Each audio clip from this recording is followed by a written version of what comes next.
We've all heard about Netflix and chill, right? And maybe you've even had a couple rounds yourself. But you know what I like even better than that? Make money and chill.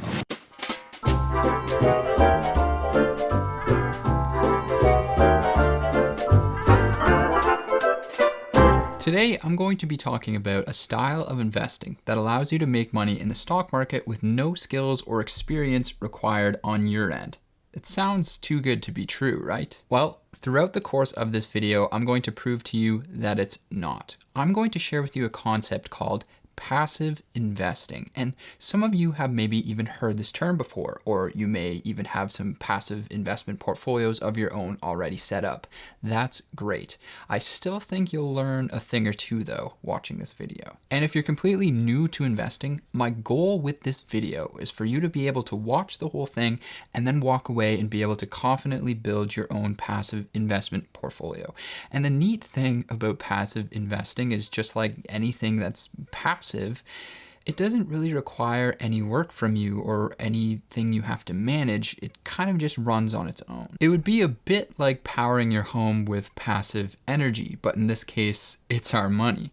Pretty cool, but let's not get too far ahead of ourselves right now. First, maybe if you're new here, you're going to want some maybe background about myself so you can get a better context of where I'm coming from. I have an academic and experiential background in finance, and at one point in my life, I was actually on track to become a financial advisor. But I quickly realized that while I was kind of in my training for that there is some rather unethical practices in the industry that are surprisingly common. So I decided that that wasn't going to be the right path for me. And then fast forward a few years later, I basically used what I knew about personal finance to be able to build my own investment portfolio just shy of 6 figures, quit my 9-to-5 job, and help my friends, family, and many people who watch my videos to build their own investment portfolios or just get their finances together in general. If you want to know more about me and my philosophy when it comes to building wealth, lately I've been sharing a few videos that talk about that specifically, so feel free to check those out after you watch this one. All right, now with that all out of the way, I think the best place for us to start is with a general overview of what passive investing actually is, and then we can progress into the details. When it comes to investing, there are two main approaches that somebody can take. They can either be an active investor or a passive investor. An active investor is somebody who plays a very large role in the investment process. They'll choose exactly which stocks they want to invest in, and they'll choose exactly when they want to buy and sell each of these stocks. If you have a friend or family member who's ever talked to you about buying a specific stock, maybe they've talked about buying Apple or Tesla or something like that, that is an example of active investing. In order to do this successfully, an active investor will try to give themselves the best chance of making money by doing research on various companies as well as the economy. They're basically trying to pick and choose which stocks they think will provide them with the best return. And this can mean having an understanding of business in general, having a specific understanding of the business that they're trying to actually invest in, maybe some micro and macro economic knowledge, maybe the ability to read financial statements. All sorts of skills and knowledge come into play when we're talking about active investing. I definitely believe that you are more than capable of learning all of that. But what if I told you that you didn't have to? What if I told you that there was a way to invest where you didn't have to do any of that stuff, but you could still make just as much money, or in some cases, even more money than the people who do all of that work? This is where the second category of investing comes into play. Passive investing. Passive investing is when somebody plays a very small role in the investment process. Instead of choosing which specific stocks that they want to invest in, they buy a very large basket of stocks all wrapped together as one, and then they basically just sit back and chill. This may sound a little bit confusing to you right now. If you're new to investing, you may be wondering what does it mean to buy a basket of stocks all wrapped together, but don't worry, it'll all be very clear by the end of this video. So the first benefit of investing this way is that there's, once once again, no expertise, knowledge, or really any work involved on your behalf. All you really need to know how to do is basically just press a couple buttons on your phone and you're good to go, essentially. And the other major benefit of investing this way is that history shows us that it delivers excellent results, oftentimes even better than active investors. This is a crazy fact, and once you understand this, you will never look at investing the same way again. And this is one of the main reasons that I decided not to be a financial advisor, because financial advisors usually employ active investing for their clients. They try and basically pick stocks on their behalf to deliver them a strong return.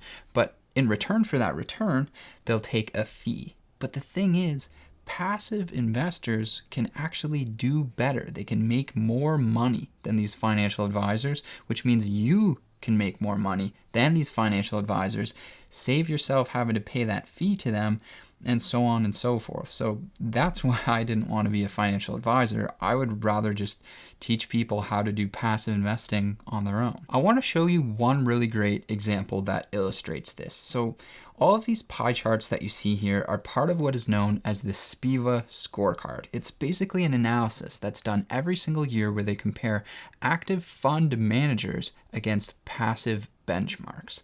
Now, an active fund manager is someone who professionally manages investments on behalf of their clients. So this can include financial advisors, like I was talking about earlier, but it also includes other groups of professional money managers, such as portfolio managers, and so on and so forth. But the bottom line here is that if this person is professionally managing money, they should be pretty good at it, right? So this is a whole lot of jargon that I'm throwing at you right now, and it might not make a ton of sense, especially if you're new to investing. But basically, the easiest way to think about what I'm trying to illustrate to you right now is this scorecard compared active investors versus passive investors. And once again, you'll understand what passive investing means by the end of this video. But right now, I just want to show you how it performs, especially relative to people who try and very much manage their own investments. So with our pie charts here, the orangey red color we see here on each pie chart represents passive investing, and the blue portion represents active investing.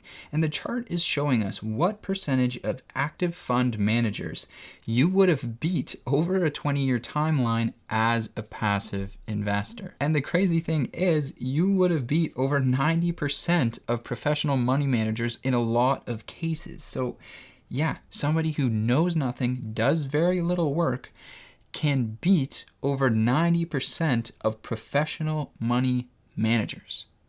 It's crazy once you realize that this is true. And again, this is why I did not want to become a financial advisor. If you're still kind of skeptical about how passive investing can be this good, how it can beat this many of the pros, I don't blame you. I think it's healthy to have a good level of skepticism, especially when it comes to your own money. So what I've done is I've basically compiled a list of resources that are in the description down below that you can read through and kind of, make up your own mind and think critically and come to your own conclusion. Okay, so I've tried to establish for you that this investment style performs well, but what does that actually mean? What does it mean to perform well? I'm sure you're wondering, how much money can you actually make if you invest this way? Well, the tricky thing about investing is that we definitely cannot predict the future, but what we can do is we can use history and we can look into the past and use that as a rough guideline of what we can maybe expect in the future. Fortunately, we have over 100 years of history to look back on and see how a passive investment strategy would have performed.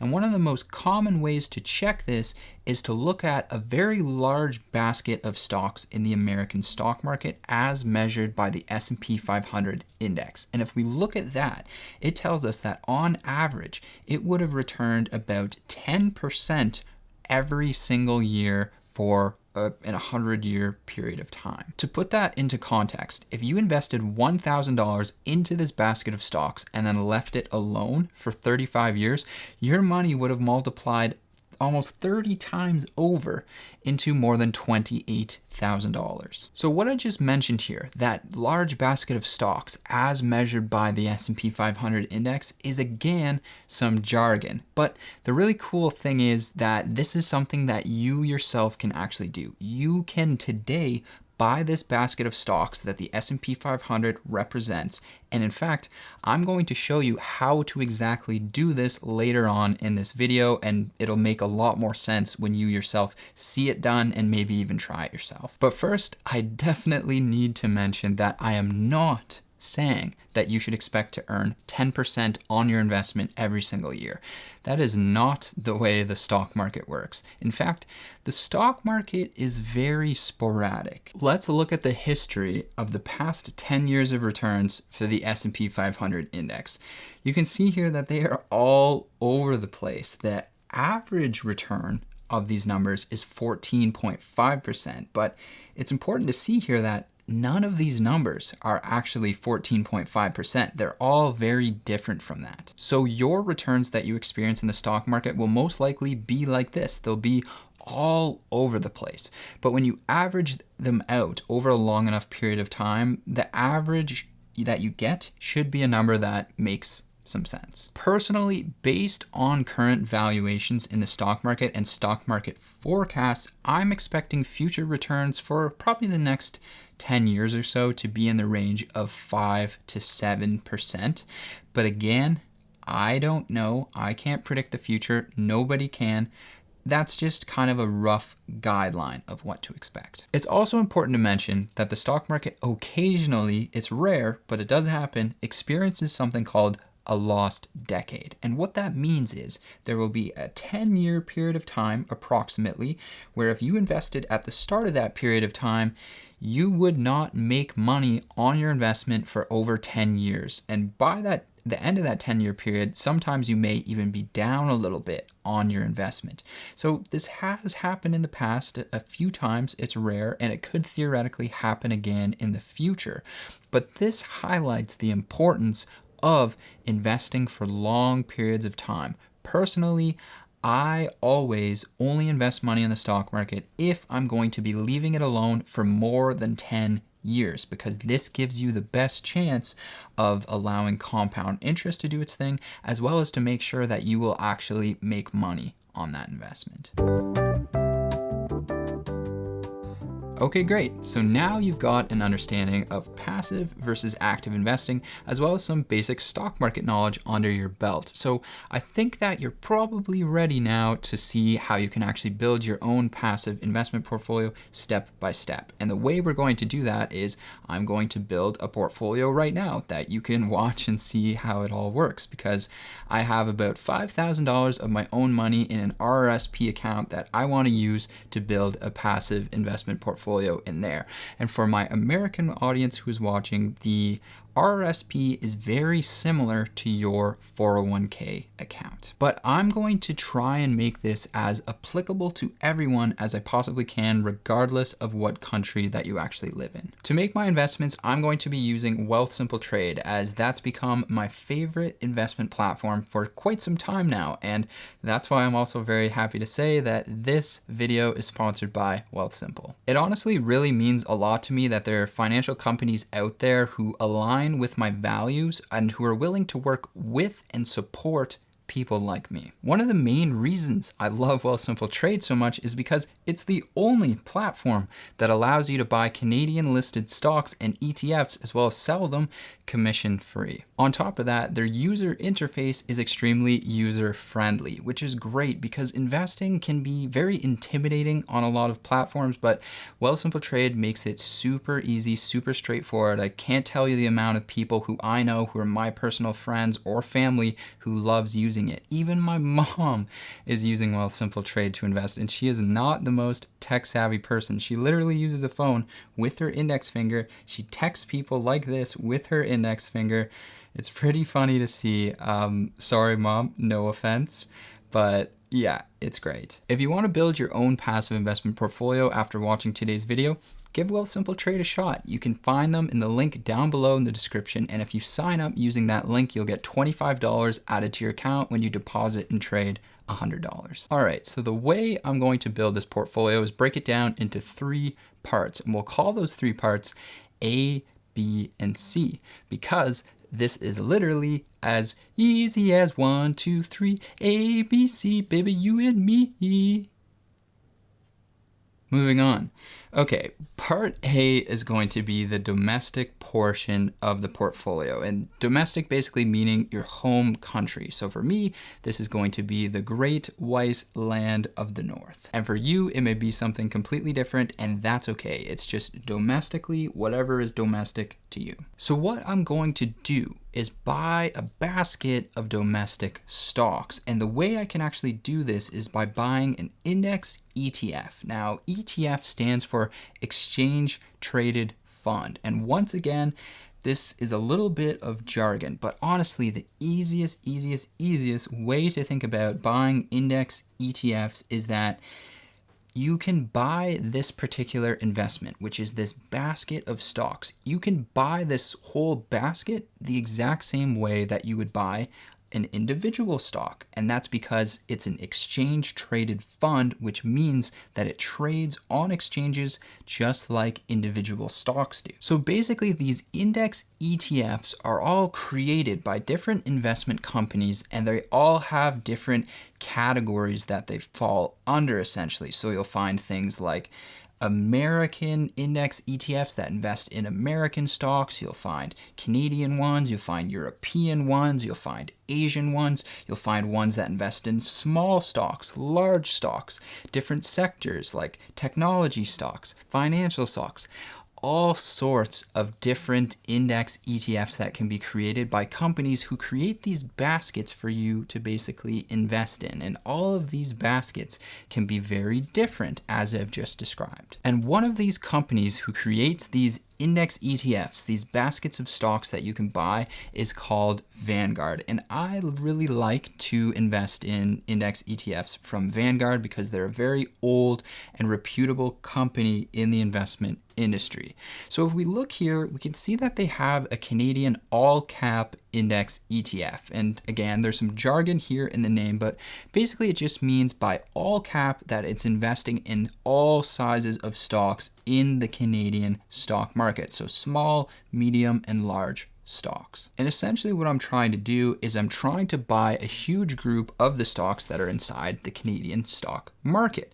But what stocks does this mean exactly though? Well, with index ETFs, we can actually see which stocks are in this basket that we're going to be investing in. And here we can see that there's going to be a total of 182 companies within this particular index ETF, with the 10 largest of those being names that you're probably familiar with: RBC, Shopify, TD Bank, and so on. So this is great. This is exactly what I want. On top of that, this basket pays a dividend of around 3% per year, which is just cash that you will receive to own and hold this particular index ETF. And it's important to differentiate between dividends and between capital gains. Dividends is this cash that you can sometimes receive from holding investments, which is nice, but there's also capital gains, which are what you experience when your investment actually rises in value. And these two things put together make up what is called your total return. And this is what you are looking to get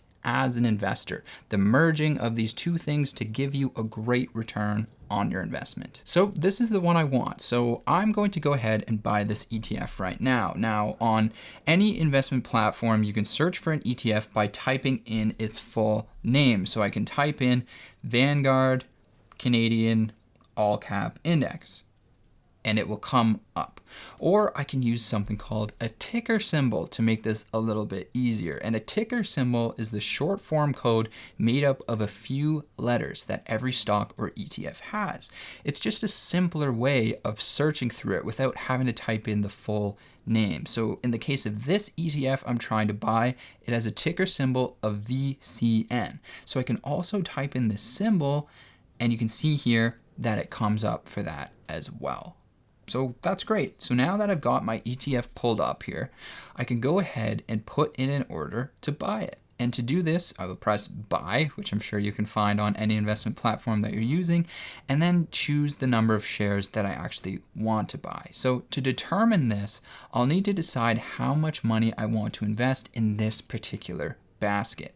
And because I want to split my money across 3 different categories, remember A, B, C, I'm going to use 20% of my money for the domestic portion of my portfolio.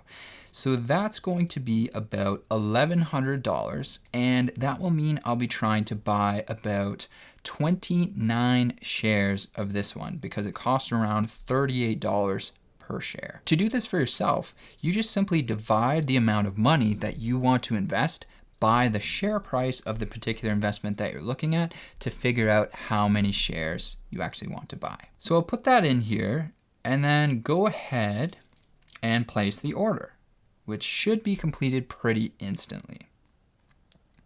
Now, I'm personally using something called a market order to make these investments today, but when you do your own investing, you may notice there's other types of orders that you can use as well. But for passive investing, I personally think that market orders are fine because the investments are very liquid. But I'd suggest that, you can familiarize yourself with the other types of orders to see if you might want to use one of those as well. But again, in my opinion, market orders for passive investing is more than fine. And yep, great. We can see that I now have 29 shares of my ETF in my account. And just like that, I now own RBC, TD, Shopify, and basically 180 or something more stocks. If you're watching from another country, you're probably wondering what this means for you. Well, again, we're dealing with domestic index ETFs here. So what I would do is go on to Google and then search X country